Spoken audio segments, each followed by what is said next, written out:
Dengan senang hati saya menjumpai Anda kembali dalam kelas belajar bahasa Yunani Koine.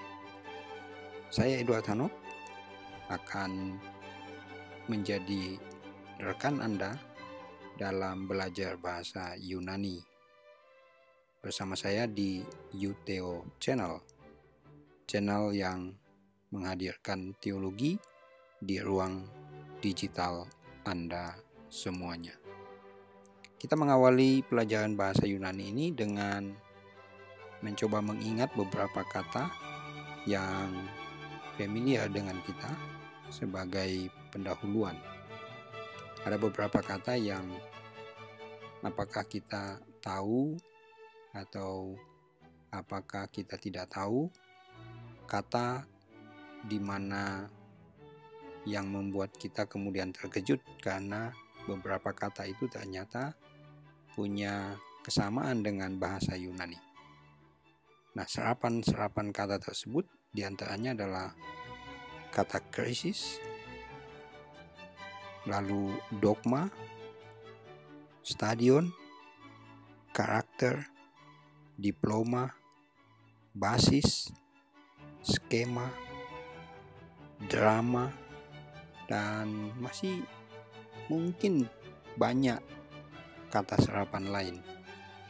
Salah satu misalnya juga yang saya ingat itu adalah klimaks. Klimaks juga adalah serapan yang punya hubungan dengan bahasa Yunani. Artinya begini, mungkin saja kata-kata ini kita serap dari bahasa Inggris, itu pasti, dan bahasa Inggris sendiri itu juga menyerap dari bahasa Yunani. Jadi krisis sama juga krisis, dan seterusnya sampai drama. Dalam bahasa Yunani juga drama. Nah, sebagai pengantar, ketika kita membahas bahasa Yunani Koine, ada beberapa hal yang perlu kita pahami. Sekurang-kurangnya kita mengingat dua hal.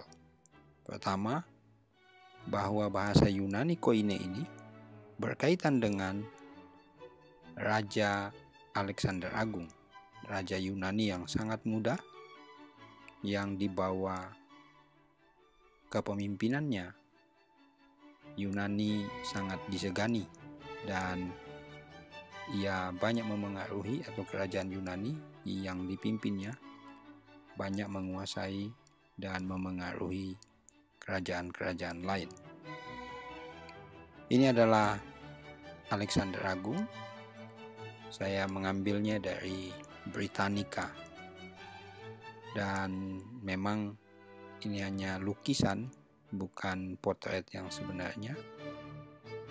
Tetapi dia adalah raja yang sangat muda dan punya pengaruh yang kuat. Yang kedua, ketika kita belajar bahasa Yunani Koine, kita juga ingat bahwa bahasa Yunani Koine itu sangat erat kaitannya dengan Perjanjian Baru. Jadi teks Yunani yang sampai pada kita, teks yang tua, itu termasuk ditulis di dalam papirus dan perkamen. Teks-teks tersebut ditulis dalam huruf besar atau bahasa Yunani yang memang pada zaman itu masih capital lettersnya masih sangat kuat. Nah, kemudian dia ditulis tanpa ada pemisahan spasi atau tanpa ada pemisahan kata.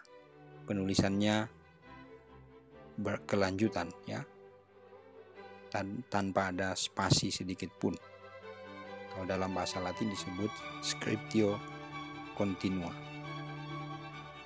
Sebagaimana yang bisa dilihat di samping ini, Matius 22 ayat 32, ini adalah bagian dari Codex Sinaiticus yang ditulis dalam huruf kapital, mayuskul.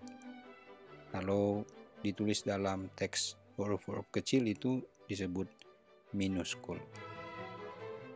Jadi ini adalah rupa atau bentuk dari teks yang kuno, teks Perjanjian Baru yang penulisannya tanpa ada spasi.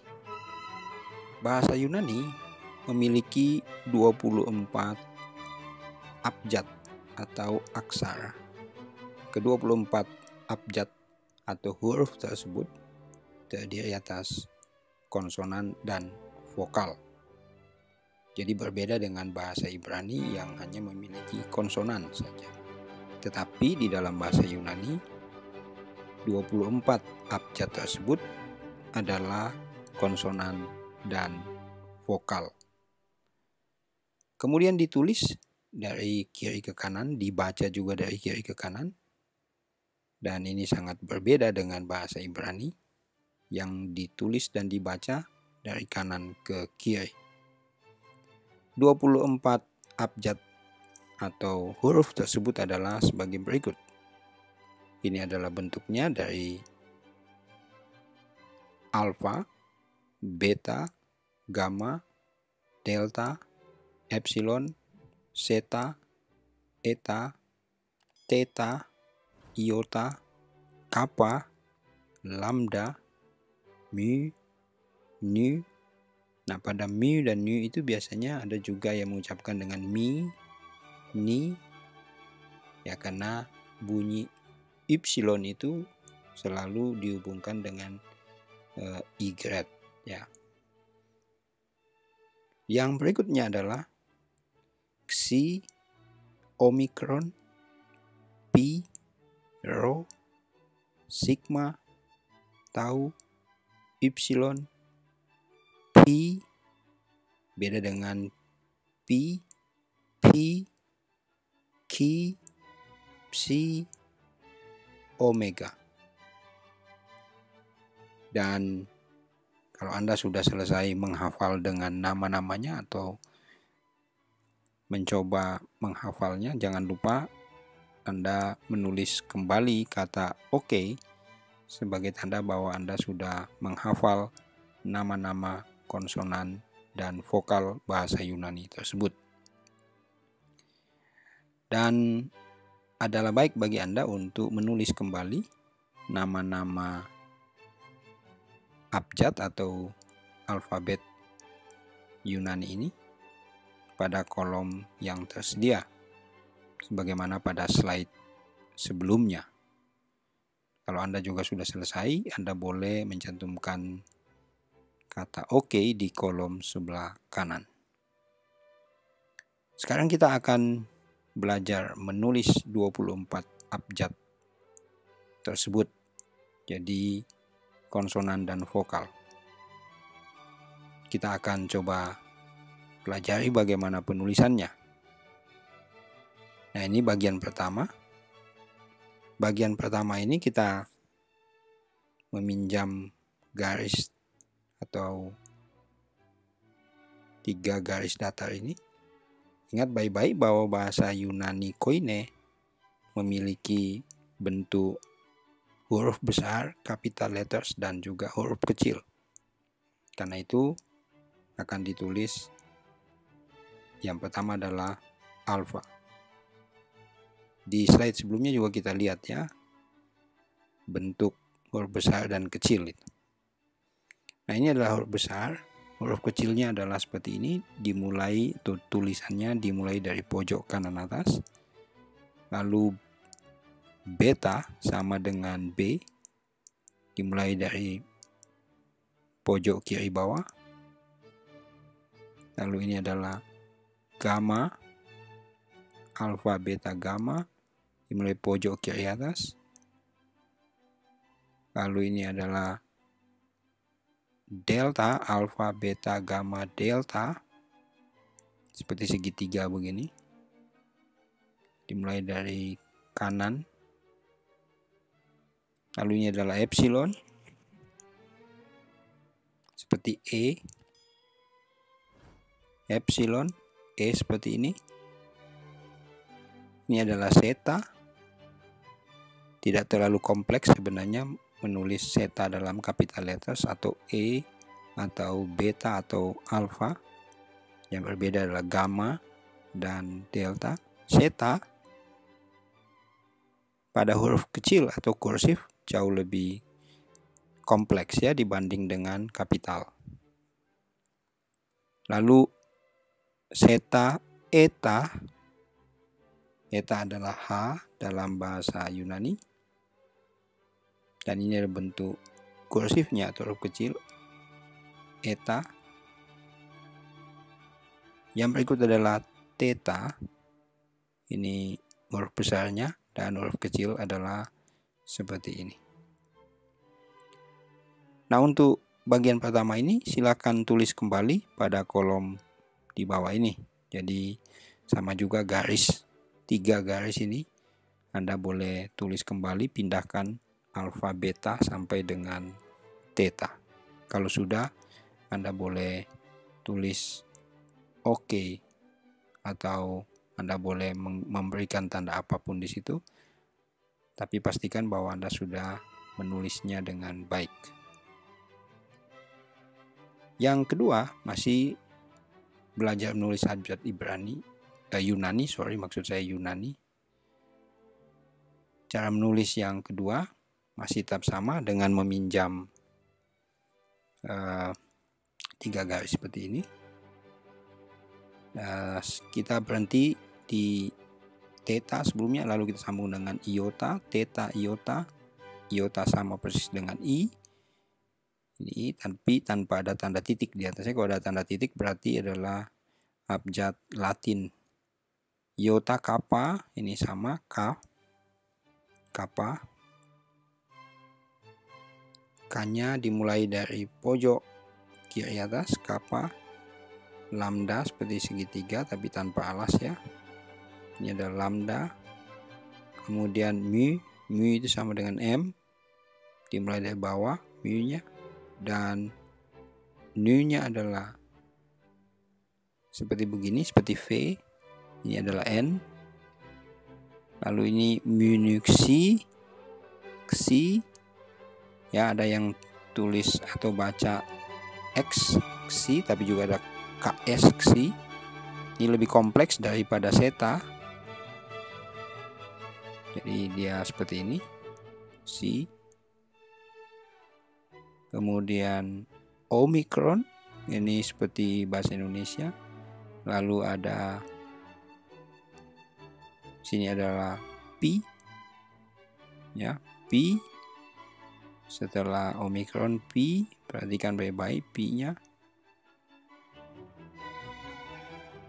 Oke, nah silakan tulis kembali lagi pada kolom di bawah ini. Kalau sudah, Anda boleh mencantumkan kata OK di kolom sebelah kanan. Kemudian kita coba lanjut lagi ke bagian yang ketiga, cara penulisannya. Ini 3 kolom lagi atau 3 baris ini kita lihat. Tadi berhenti pada P, sekarang adalah row. Row dimulai dari bawah. Jadi jelas ya. Row ditulis dari bawah.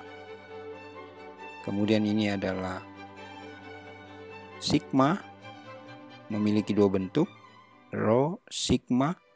Nah, bentuk terakhir itu hanya pada sigma terakhir seperti S, itu menempati akhir sebuah kata dan tidak pernah di awal dan di tengah kata. Tapi untuk sigma yang pertama itu menempati awal dan tengah kata tapi tidak pada akhir kata.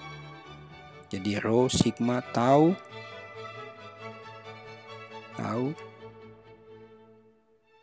Ya.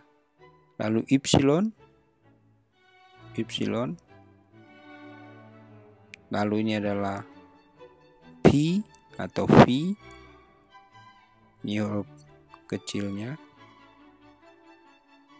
P atau V, lalu Q, dan ini adalah huruf kecilnya Q, lalu Psi seperti ini. Setelah Psi itu ada Omega, nipsinya seperti ini. Lalu omega itu adalah yang paling akhir, terlihat seperti ini ya, seperti hukum ohm ya, tapi itu adalah omega. Nah, silakan tulis kembali pada kolom berikut ini ya, dan berikan tanda oke pada kolom itu jika Anda sudah mengerjakannya. Oke, itu adalah 24 abjad. Nah, sekarang kita perlu latihan. Jadi latihan ini saya ambil dari Markus 1 ayat 1 dan 2.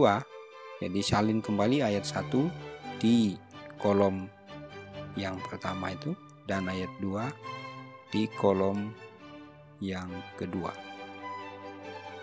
Oke. Yang terakhir latihan adalah menyalin kembali teks Markus 1 ayat 1 sampai 5. Ini perlu disalin kembali ya, dari arche sampai kepada auton. Arche tu eungalio, arche tu eungalio, Yesus Kristus, dan seterusnya sampai pada kata tas hamartias auton. Jadi setelah Anda menyelesaikan salinan itu, salinan teks ini, Anda boleh mencantumkan kata oke di pojok kanan bawah. Demikian pelajaran bahasa Yunani kali ini. Sampai berjumpa lagi di pelajaran berikutnya. Selamat belajar.